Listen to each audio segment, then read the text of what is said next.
زدني علما. اعوذ باللہ السمیع العلیم من الشیطان اللعین الرجیم.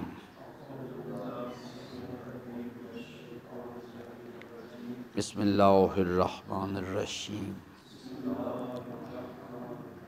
یاسین والقرآن الحکیم انک لمن المرسلین علی صراط مستقیم تنزیل العزیز الرحیم لتنذر قوما ما انذر آباؤهم فهم غافلون لقد حق القول على اکثرهم فهم لا یؤمنون ان جعلنا فی اعناقهم اغلالا فہی الی الاذقان فهم مقمحون وجعلنا من بین ایدیہم سدا ومن خلفهم سدا فاغشیناہم فهم لا یبصرون سواء علیہم انذرتہم ام لم تنذرہم لا یؤمنون انما تنذر من اتبع الذکر وخشی الرحمن بالغیب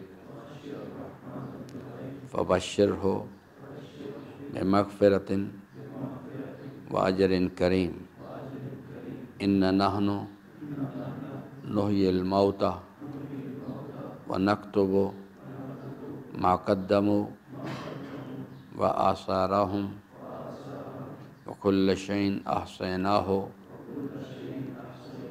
في إمام مبين. صدق الله مولانا العظيم وصدق رسوله الكريم وصلى الله على سيدنا ونبينا محمد وآله الطاهرين. ربي اشرح لي صدري ويسر لي أمري واحلل عقدة من لساني يفقهوا قولي. حضرات محترم، سورہ مبارکہ یاسین کی ان آیات مبارکہ کی روشنی میں جو اللہ تبارک و تعالیٰ نے آیہ مبارکہ نمبر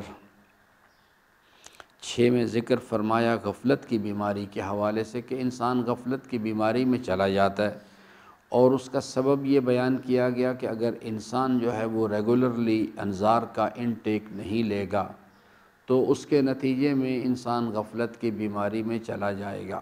یہ یہاں پر اس آیہ مبارکہ نمبر 6 میں اللہ تعالیٰ نے بیان فرمایا. اس سے مراد یہ نہیں ہے کہ یعنی ایک انسان جو ہے وہ یعنی بیمار ہونے کے بعد اگر دوائی یہ نہیں لے گا یہ تو پھر یعنی وہ ہے کہ اگر انسان اپنی نارمل زندگی کے اندر ریگولرلی انظار کا انٹیک نہیں لے گا تو وہ غفلت کی بیماری میں چلا جائے گا. اب اس غفلت کی بیماری کا جو علاج ہے اس کے علائم جو ہیں علامات میں آپ کو بتا چکا ہوں. اب اس کا علاج ہے قرآن کریم اللہ تعالیٰ فرماتا ہے کہ انظار ہے. یعنی انظار کیا چیز ہے، اس پر بھی میں نے اپنی گزارشات عرض کی آپ کی خدمت میں کہ اللہ تعالیٰ کے نظام میں انظار اس چیز کو اللہ تعالیٰ کے جلال یعنی اس کے نتیجے وَلَئِن كَفَرْتُمْ إِنَّ عَذَابِي لَشَدِيدٌ، یہ عذابی لشدید جو ہے یہ اس کا تذکرہ اسے کہتے ہیں انظار. اس کا انٹیک لینا ہے ریگولرلی اس چیز کے لیے. بس اس پر پھر ہم نے بات شروع کی کہ جناب اس کا انٹیک جو ہے یہ اس کو کیسے لیا جائے. تو اس کے لیے انٹیک لینے کے لیے بھی ایک اپنی ریکوائرمنٹ ہے جس کو کہ اللہ تبارک و تعالیٰ نے آیہ مبارکہ نمبر 11 میں اسی سورہ مبارکہ کے 11 آیت میں انما تنذر من اتبع الذکر، اللہ تعالیٰ فرماتا ہے کہ یہ جو سسٹم ہم نے ڈیزائن کیا ہے کہ جس میں پیغامبران ہیں، جیسے اللہ تعالیٰ نے فرمایا کہ یاسین، اللہ تعالیٰ نے اپنے حبیب کو خطاب کیا اور کہا کہ ہم نے اس قرآن کو نازل کیا ہے آپ پہ لتنذر قوما، تاکہ انذار کیا جا سکے. اب اللہ تعالیٰ فرماتا ہے کہ اگر یہ قرآن کریم بھی موجود ہو، آپ بھی موجود ہوں، آپ اس کو یعنی اس کو انہیں پڑھ کے سنائیں، ان کو نصیحت کریں، اس کی تفصیلات سمجھائیں، اس کی تفسیر سمجھائیں، لیکن کیا یہ بات نتیجہ خیز ہوگی، اس کا اثر ہوگا؟ تو اللہ تعالیٰ فرماتا ہے کہ نہیں ہوگا. اس کے بھی کچھ اپنی باقاعدہ شرائط ہے کہ کیونکہ اگر آپ آیہ مبارکہ نمبر 10 کو دیکھیں تو اللہ تعالیٰ نے فرمایا کہ اگر ایک انسان غفلت کی بیماری میں چلا جاتا ہے اور اس کے ساتھ اس غفلت کی بیماری کے نتیجے میں کفران کے نتیجے میں یہ کیفیات پیدا ہو جائیں کہ ان جعلنا فی اعناقہم اغلالا فہی الی الاذقان تا الی آخر فہم لا یبصرون تک، تو اگر یہ کیفیت پیدا ہو جائے انسان کی، بر وقت اس کا علاج نہ کیا جائے، اس کا ٹریٹمنٹ نہ ہو، تو اللہ تعالیٰ فرماتا ہے کہ سواء علیہم، اب مسئلہ جو ہے وہ ہاتھ سے نکل گیا ہے، اب ان کا علاج نہیں ہو سکتا. یہ انذرتہم، آپ انہوں کو انذار کی، آپ ان کو دوا دیں، ام لم تنذرہم، یا نہ دیں، لا یؤمنون، یہ لوگ جو ہیں یہ کبھی بھی سیدھا راستہ قبول نہیں کریں گے. یہ چیز اللہ تعالیٰ فرماتا ہے کہ کون لوگ انذار قبول کریں گے؟ انما تنذرو، کلمہ حصر ہے انما، فقط اور فقط اور فقط یہ لوگ جو ہیں، اگر اللہ تعالیٰ کے حبیب یا ان کے جانشینان برحق یا علماء ربانیون موجود ہوں، حقیقی علماء کرام، وہ نصیحت کریں، قرآن کریم کو وسیلہ بنائیں، تو کیا جس کو مثال کے طور پہ اہالیان راولپنڈی کو یہ نصیحت کی جائے یا اہالیان پاکستان کو یا روئے زمین کے انسانوں کو، تو کیا صرف اس نصیحت کر دینے سے کہ اگر آغا علی خامنائی جیسا جو ہے کہ شخصیت جو ہے یا امام خمینی جیسی شخصیت جو ہے وہ نصیحت کرنے والی ہو اور وسیلہ بنایا جائے قرآن کریم کو، تو کیا سب لوگ نصیحت قبول کر لیں گے؟ اللہ تعالیٰ فرماتا ہے کہ ایسا نہیں ہوگا کبھی بھی. یہ لوگ جو ہیں وہ لوگ نصیحت قبول کریں گے. اب ان کا ذکر کیا جا رہا ہے جو ریسیونگ اینڈ پر ہیں، کہ اگر نصیحت کرنے والے خود رسول اسلام سلام اللہ علیہ کا وجود مقدس ہو، قرآن کریم کو ایک ذریعہ بنایا جائے اور قرآن کریم کی آیات کے ذریعے سے ان کو انذار کرنے کی کوشش کی جائے، صرف پڑھ کے نہ سنائی جائیں، تبیان للناس، وہ اس کی کھول کے اس کو بیان کریں، ساری بات کو اس کی تفسیر سمجھائیں، تو کیا لوگ اثر قبول کر لیں؟ اللہ تعالیٰ فرماتا ہے کہ نہیں. آپ اگر کوشش کر کے دیکھ لیں، ہمارا نظام اس قسم کا ہے کہ جب تک جو انسان ریسیونگ اینڈ پر ہے اس کے پاس یہ دو خصوصیات نہیں ہوں گے. میں نے تبع ذکر جس پر ہم نے کل بھی بات کی ہے، وخشی الرحمن بالغیب. میں نے آپ کو زراعت سے میں نے آپ کو مثال دی کہ زمین جو ہے اس کے اندر اگر آپ بیج ڈال کے فصل لینا چاہیں وہاں سے، تو اس کے لیے دو خصوصیات چاہیے ہوتی. زمین نرم ہونی چاہیے، پتھریلی زمین جو ہے وہ بیج قبول نہیں کیا کرتی، اور دوسرا یہ ہے کہ اس کو سے زرخیز ہونا چاہیے، اس کے اندر جوہر توانائی ہونا چاہیے. یہاں پر بھی دو چیزیں ہیں. اللہ تعالیٰ فرماتا ہے کہ وہ لوگ نصیحت قبول کریں گے، انذار قبول کریں گے، من اتبع ذکرہ، وہ لوگ جو ہیں وہ ان کے اندر متکبر نہ ہوں، شقی القلب نہ ہوں، دل ان کے گناہوں کی کثرت کی وجہ سے پتھر نہ بن چکے ہوں وہ چیز، تو ان کے قلوب میں نرمی ہونی چاہیے.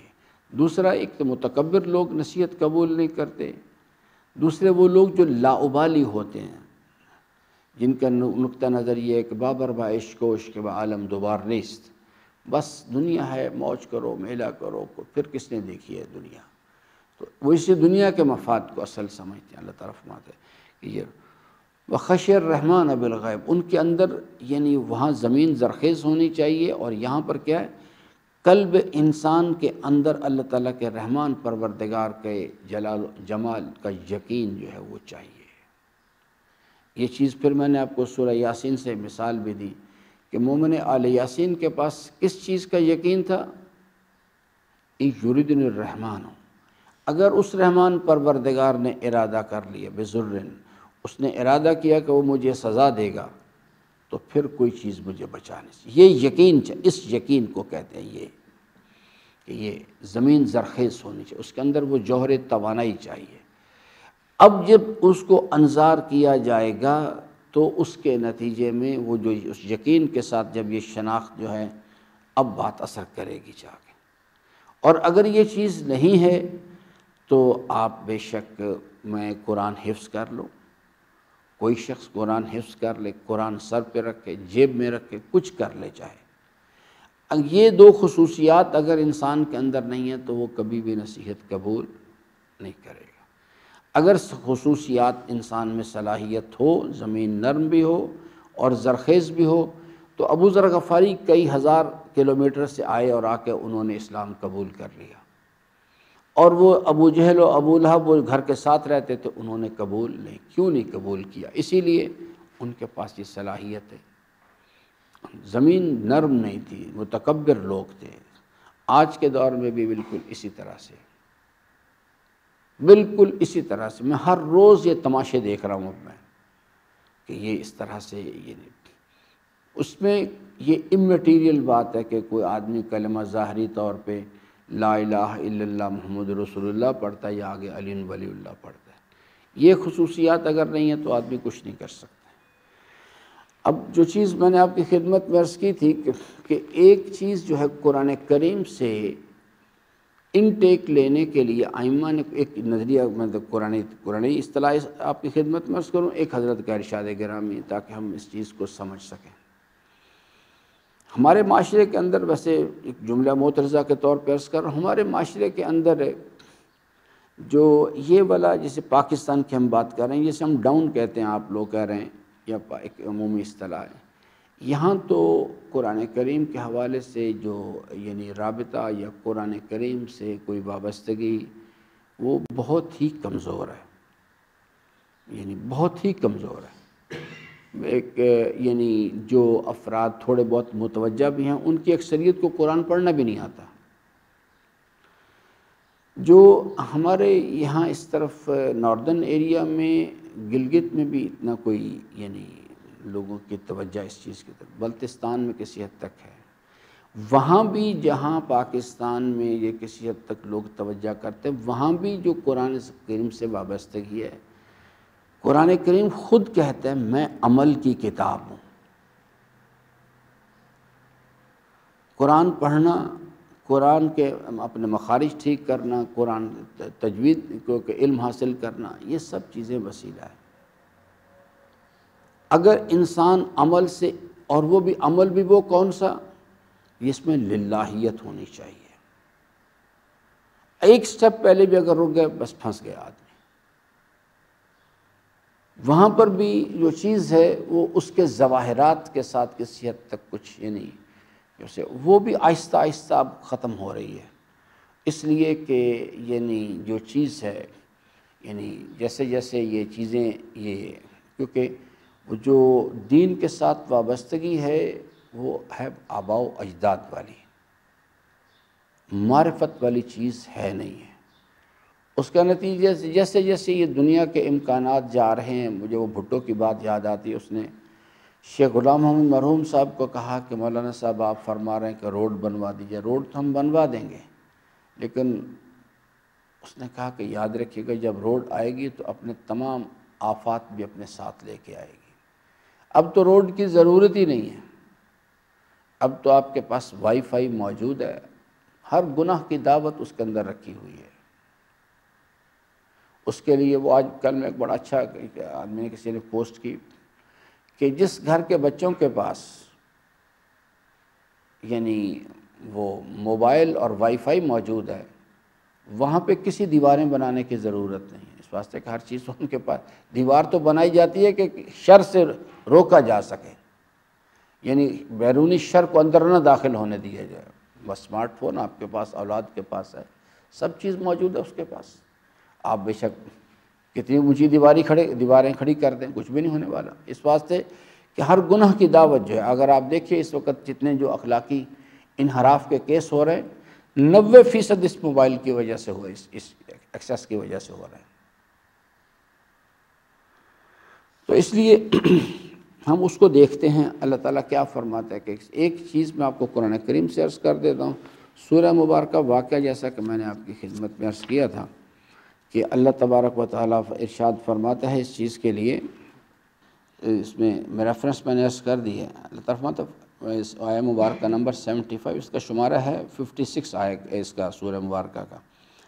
اعوذ باللہ السمیع العلیم من الشیطان اللعین الرجیم، بسم اللہ الرحمن الرحیم، فلا اقسم بمواقع النجوم، اللہ تعالیٰ فرماتا ہے میں ستاروں کے مقامات کی قسم کھا کے میں یہ بات بیان کرتا ہوں۔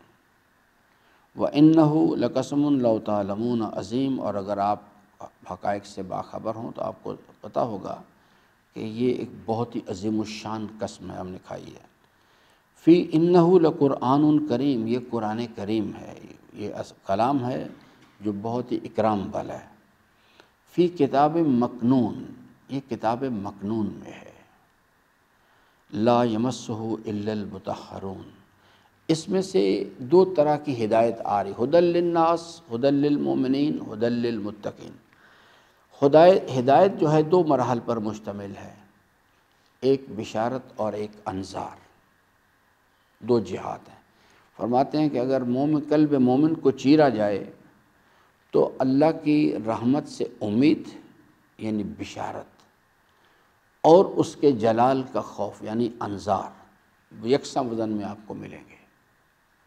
ایک بیلنسڈ پرسنالٹی کو یعنی اٹھانے کے لیے، اس کی گرو کرنے کے لیے روحانی طور پہ دونوں چیزوں کی برابر ضرورت ہوتی ہے۔ اگر کسی بھی ایک چیز کو آپ زیادہ کر دیں گے، انظار کو زیادہ کر دیں گے، جب بھی ان بیلنسڈ پرسنالٹی گروم ہونا شروع ہو جائے گی۔ بشارت کو زیادہ بڑھا دیں گے تو جب بھی دونوں کے ساتھ بشیرم و نذیرہ، کہ یہ دونوں چیزیں ہونی چاہیے بھائی۔ اسی واسطے فرمایا کہ حقیقی عالم وہ ہوتا ہے جو نہ اللہ کی رحمت سے کاملاً مایوس کر دے اور نہ ہی اتنی اس کی رحمت کی امید دلائے کہ انسان بالکل اللہ کی فرما برداری کو چھوڑ کے بیٹھ جائے۔ تو اللہ تعالیٰ فرماتا ہے کہ یہ چیز جو ہے، اگر آپ اس قرآن کریم تک اس کو ہم نے نازل کیا ہے انسانوں کی ہدایت کے لیے، یہ کتاب مکنون میں ہے، اور اگر آپ اس کو چاہتے ہیں کہ اس سے یعنی اس تک رسائی حاصل کریں، اس کے جو معارف ہیں ان سے آگاہی حاصل کریں، تو پھر انسان کے لیے لازم ہے کہ اس کو طہارت حاصل، اپنے اندر طہارت پیدا کرے۔ طہارت کون سی؟ طہارت بمقابلہ الرجس، انما یرید اللہ لیذھب عنکم الرجس اہل البیت ویطہرکم تطہیرا۔ اس کی تفصیل میں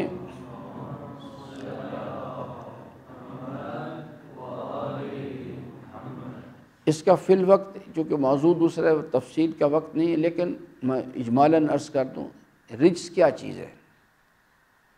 رجس کے کچھ عناوین کا ذکر اللہ تعالیٰ نے خود قرآن کریم میں بھی فرمایا ہے۔ رجس کی کچھ ظاہری شکلیں ہوتی ہیں، کچھ باطنی۔ گناہوں کے شوق رجس ہیں، گناہوں کی تاریکیاں رجس ہیں۔ یہ جو اللہ کے نافرمان بندوں کی صحبت کا شوق، چاہے وہ اسمارٹ فون پہ ہو یا ظاہری کیفیات میں ہو، یہ رجس ہے۔ یہ ہر وہ چیز ایسی وابستگی جو ہے جو کہ انسان کو اللہ تعالیٰ کی یاد سے غافل کر رہی ہے، وہ انسان کے لیے مسائل پیدا کر۔ اللہ تعالیٰ فرماتا ہے کہ یہ چیز اگر اس قرآن تک ہم اس کو پڑھ سکتے ہیں، یہ قرآن کریم کا وجود قطبی، اس کے لیے کوئی چیز، اس کے لیے کسی یعنی کوئی صرف عربی آنی چاہیے، کوئی مسلمان ہو، یہودی ہو، عیسائی ہو، دہری ہو، پڑھ لے گا، اسے کوئی مسئلہ نہیں۔ بالکل منافق ہو، مشرک ہو، کافر ہو، مسلم ہو، مومن ہو، متقی، سب پڑھ لیں گے۔ قرآن سمجھنا، اس کے یہ جو میسیج، جیسے میں نے آپ کو مثال دی تھی، پھر دوبارہ سمجھانے کے لیے عرض کروں۔ دیکھیے، ہمارے جسم کو بھوک لگنی، ہم بھوک محسوس کرتے ہیں، یہ کیا چیز ہے؟ اصل میں یہ الارم ہے جو اللہ نے انسان کے اندر فٹ کیے ہوئے ہیں۔ یہ پیاس ہے، اس بدن کو زندہ رکھنے کے لیے اور متحرک رکھنے کے لیے ایک خاص لیول کی، پانی کے خاص لیول کی ضرورت ہے۔ دا مومنٹ وہ لیول نیچے جاتا ہے تو اندر الارم بجنا شروع ہوتا ہے، ہم کہتے ہیں مجھے پیاس لگ گئی ہے۔ اور دوسرا جو ہے وہ ہے کہ یعنی ہر انسانی وجود کو ایک خاص لیول آف انرجی کی ضرورت ہے حرکت میں رکھنے کے لیے۔ تو وہ جب لیول آف انرجی نیچے چلا جاتا ہے تو ہم کہتے ہیں مجھے بھوک لگ گئی ہے، اندر سے الارم بجتا ہے، ہم کہتے ہیں مجھے بھوک لگی ہے۔ جب بھوک لگتی ہے تو اللہ تعالیٰ نے جس نے اس بھوک کا احساس پیدا کیا انسان کے اندر، اس نے اس بھوک کو مٹانے کے لیے انسان کے گرد و پیش میں مختلف قسم کے یعنی امکانات رکھے ہیں۔ یہ روٹی، سالن، دودھ، دہی، گوشت، پھل، یہ کیا چیزیں؟ یہ بنڈل آف انرجیز ہیں، انرجی کیریئر ہے۔ یہ ہم اس کی طرف رجوع کرتے ہیں اور اس کا کسی چیز کا انٹیک لیتے ہیں۔ جب انٹیک لیتے ہیں تو اندر ایک سسٹم کام کرنا شروع کر دیتا ہے۔ سب سے پہلے یہ سسٹم، اس کا یہ پارٹ 1، یہ ایک کرشنگ پلانٹ ہے۔ جو کچھ بھی ہم انٹیک لیتے ہیں اس کو کرش کرتا ہے، کیونکہ آگے کا سسٹم بہت سینسٹیو ہے۔ اگر ایز اٹ از حالت میں ہم اس کو اندر اتار دیں گے تو اس کے نتیجے میں یہ جو سسٹم ہے، جو آگے گرائنڈنگ پلانٹ ہے، یہ بہت سینسٹیو ہے، یہ ڈیمیج ہو جائے گا۔ اس لیے ہم سے کہا گیا ہے کہ اس کو حضرت نے اس حد تک لقمہ چھوٹا لو، اچھی طرح چباؤ، اس کے چبا کے کھاؤ، بسم اللہ پڑھ کے کھاؤ، وَعَلَىٰ حَاظَ الْقِيَاسِ، جو نمک پہلے چکھو پھر بعد میں چکھو، کیونکہ یہ جو آگے والا پلانٹ ہے، کرشنگ گرائنڈنگ پلانٹ جو ہے، یہ بہت سینسٹیو ہے، ذرا سی بھی مس ہینڈلنگ جو ہے نا اس کو نقصان پہنچاتی۔ تو یہاں پر ایک اللہ تعالیٰ نے کرشنگ پلانٹ لگایا ہے۔ یہ کرشنگ پلانٹ جو ہے، ہم اس کا وہ جو انرجی بنڈلز ہمارے سامنے ہیں، سالن ہے، روٹی ہے، دہی ہے، گوشت ہے، ہم اس کا انٹیک لیتے ہیں تو یہ اس کو کرش کرتا ہے اچھی طرح سے۔ اللہ تعالیٰ نے ادھر بھی، اس طرف بھی انسان کے دائیں گال میں بھی اور بائیں طرف بھی گال میں، یعنی اس نے فاؤنٹنز لگائے ہوئے ہیں، یعنی وہ جو اس کو سپرے کرتے رہتے ہیں۔ جو ہی انسان اس کو وہ فوری طور پہ اس میں سے لوبریکنٹ سپرے کرتے ہیں، تاکہ کیونکہ اس کو خشک حالت میں اس کا انٹیک لینا انسان کے لیے، وہ لوبریکنٹ جو ہے اس کو لوبریکیٹ کرتے ہیں۔ انسان اس کو اچھی طرح سے کرش کرتا ہے، کرش کرنے کے بعد پھر وہ اس پائپ کے ذریعے سے اندر چلا جاتا ہے۔ یہ آگے ایک گرائنڈنگ پلانٹ ہے، وہ اس کو اچھی طرح سے، اس کے اندر ایسڈ موجود ہے، جو ہی وہ اندر پہنچتا ہے تو ایسڈ اس کو گلانا شروع کر دیتے ہیں۔ یہ جتنے معدے کی بیماریاں ہیں، گیس کے پرابلم ہے، وہ اصل میں جو گرائنڈنگ پلانٹ ہے وہ ٹھیک کام نہیں کر رہا ہوتا، مس ہینڈلنگ کی وجہ سے وہ اس میں خرابی آ جاتی ہے۔ وہ اس کو اچھی طرح، اس کے اندر ایسڈ ہوتا ہے، وہ اس کو اچھی طرح سے گرائنڈ کرتا ہے، اسے گھماتا ہے۔ وہ اب ڈاکٹر صاحبان سے پوچھے، میں بھی اگر اس بحث پہ چلا جاؤں گا تو پھر اصل موضوع سے پھر چلے جائیں گے دور۔ اچھے سے اسے گرائنڈ کرتا ہے، جب اسے گرائنڈ کر لیتا ہے پھر ایک تیسرا سسٹم آ جاتا ہے درمیان میں، اس میں سے انرجی سک کرتے ہیں، اس کو گرائنڈ کرنے کے بعد اسے کنورٹ کیا جاتا ہے بلڈ کے اندر، اور انرجی سک کر لی جاتی ہے اور فاضل مواد باہر نکال دیا جاتا ہے اور وہ انرجی جو ہے وہ بلڈ کی شکل میں حرکت کرتی ہے۔ اس کو بلڈ یعنی اس کو انرجی کیریئر ہے، وہ اس کو لے کے پوری باڈی میں جاتا ہے اس چیز کو، تاکہ وہ انرجی، اور اس کے ذریعے سے انسان جو ہے اس کے اندر توانائی آتی ہے اور وہ حرکت کرتا ہے اس چیز کے لیے۔ یہ بھی بالکل اسی طرح سے ہے۔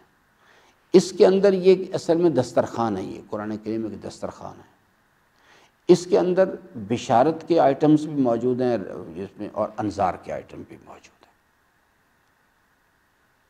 بشارت کے بھی ہیں اور انذار کے بھی ہیں، جو انسنٹ، اور یہ چیزیں جو ہیں یہ کس کو حرکت دیتی ہیں؟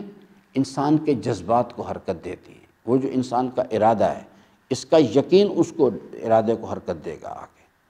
اب اس کا انٹیک لینا ہے تو بالکل یہاں پر بھی اسی طرح سے ہی ہے، جیسے کہ ہم نے روٹی کا، سالن کا، دودھ کا، دہی کا انٹیک لیا، اس کے بعد آگے تو ہم نے پہلے اس کو، یعنی یہاں پر بھی اس کا ریزروائر ہے، ذہن انسان اس کا ریزروائر، جس کو آپ کمپیوٹر کے اصطلاح میں ہارڈ ڈسک کہتے ہیں، اس ریزروائر میں چلا جاتا ہے۔ لیکن وہ ریزروائر جو ہے اس میں صرف جانے سے تو مسئلہ حل نہیں ہوتا، جیسے اسے کہتے ہیں قرآن حفظ کر لینا، ہارڈ ڈسک میں چلا گیا، لیکن آگے ہارڈ ڈسک کے بعد کیا چیز ہے؟ پروسیسر ہے۔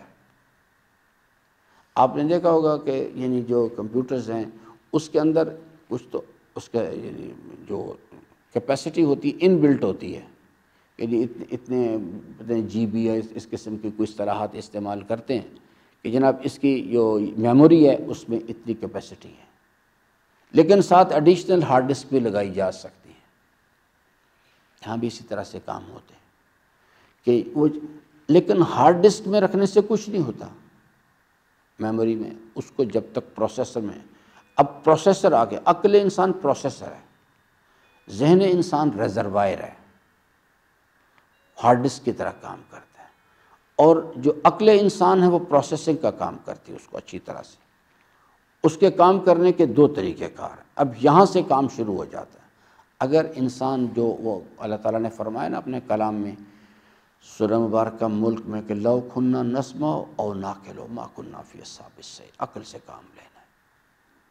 اب اگر انسان یعنی الہی نظام کے مطابق جو نصیحت کی گئی ہے عقل سے صحیح کام لے گا تو یعنی جسے کہتے ہیں دنیا میں دیکھنا، ہر چیز کی ابتدا پہ غور کرنا، اس کی انتہا پہ غور کرنا، ان دو انتہاؤں کے درمیان جو اس کی حقیقت ہے، اس کے نشیب و فراز زندگی، اس پہ غور کرنا۔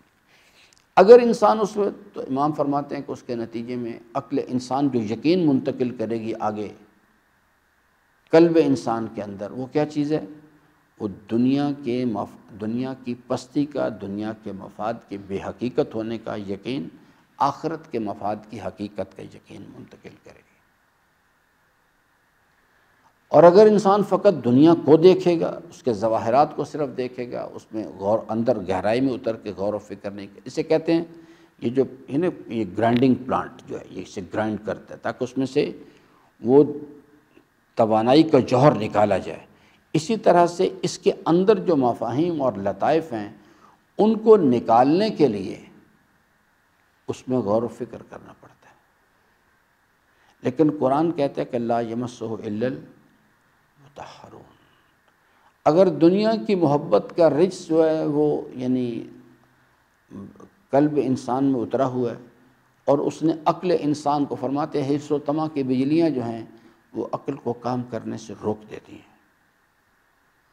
تو اس صورت میں پھر وہ بات نہیں سمجھ آتی۔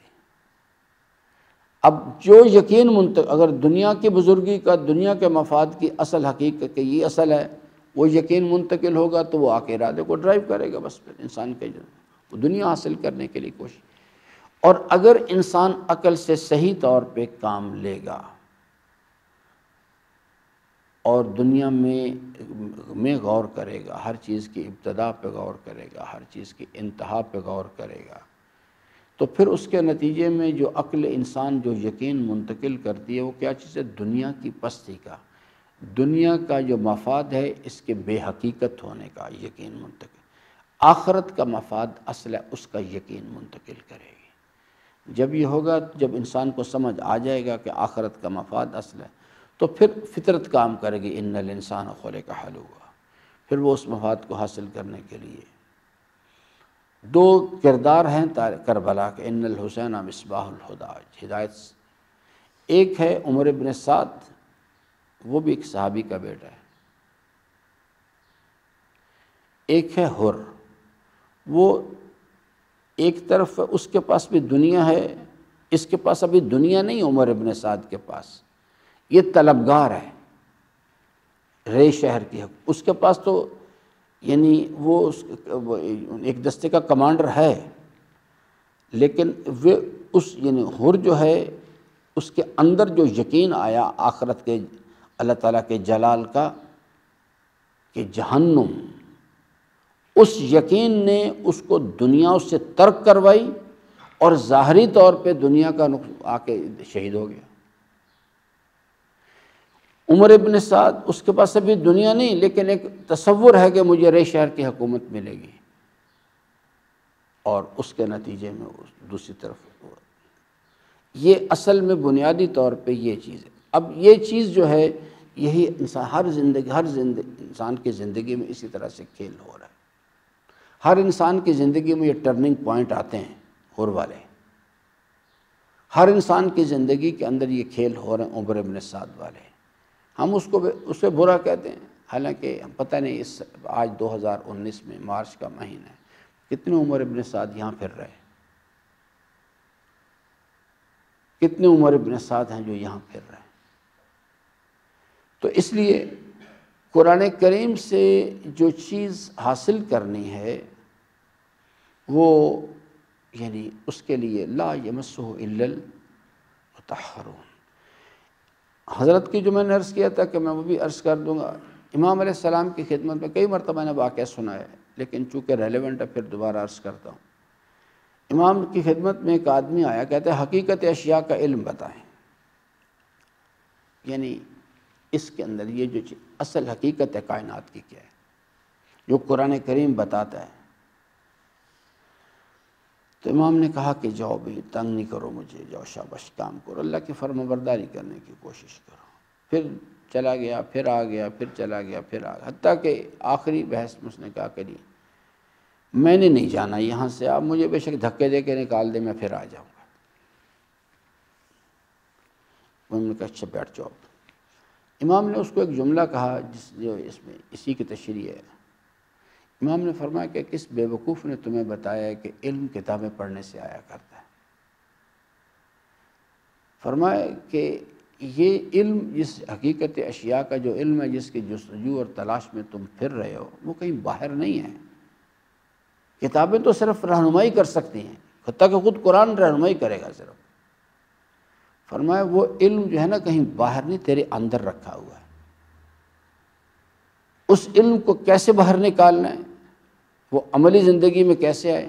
فرمایا جاؤ نفس کی مخالفت کے ذریعے سے، نفس کی خواہشات کی مخالفت کے ذریعے سے، وہ علم کا خزانہ حقیقت ہے، وہ اندر تیرے اندر اللہ نے رکھا، باہر نہیں ہے کہیں۔ جاؤ نفس کی خواہشات کی مخالفت کے ذریعے سے اس علم کو، خزانے کو باہر نکالنے کی کوشش کرو۔ نفس کی خواہشات کی مخالفت کرو گے تو وہ خزانہ جو ہوگا۔ فرمایا حضرت فرماتے ہیں پانچویں امام ہمارے، فرماتے ہیں 40 روز صرف ایک کام کرو، 40 دن اپنے آپ کو اللہ کے لیے خالص کرو، للہیت پیدا کر لو، نفس کی خواہشات کو غالب نہیں آنے دو اپنے اوپر۔ فرماتے ہیں 40 روز نہیں گزریں گے کہ اللہ تبارک و تعالی نور حکمت کا چشمہ اس انسان کے قلب پر جاری کرتے، وہ اندر ہے، وہ اصل میں رکھا ہوا، وہ تیرے قلب پر نور حکمت کا چشمہ جاری کرے گا، اور پر حکمت کلمات موج مار کر اس کی زبان پہ جاری ہو جائیں گے۔ تو یہ ہے وہ راز جو کہ لا یمسہ الا المطہرون۔ ورنہ اگر وہ چیز نہیں ہے اس میں سے، انسان کو میں کل اس کے پریکٹیکل اپلیکیشن آپ کو بتاؤں گا، غور و فکر کرنا ہے اصل میں بنیادی طور پہ۔ ایک عقل افلا یتدبرون القرآن ام علی قلوب اقفالها، کیا یہ قرآن کریم میں غور و فکر نہیں کرتے یا ان کے دلوں میں تالے لگے ہیں؟ کل انشاءاللہ اس پر بات کریں گے۔ اللہ تعالیٰ سے امیدوار ہوں کہ اللہ تعالیٰ ہم سب کو قرآن کریم کو پڑھنے، سمجھنے اور اس کے فرامین پر عمل پیرا ہونے کی توفیق عطا فرمائے۔ درود پڑھ لیں محمد وآلہ۔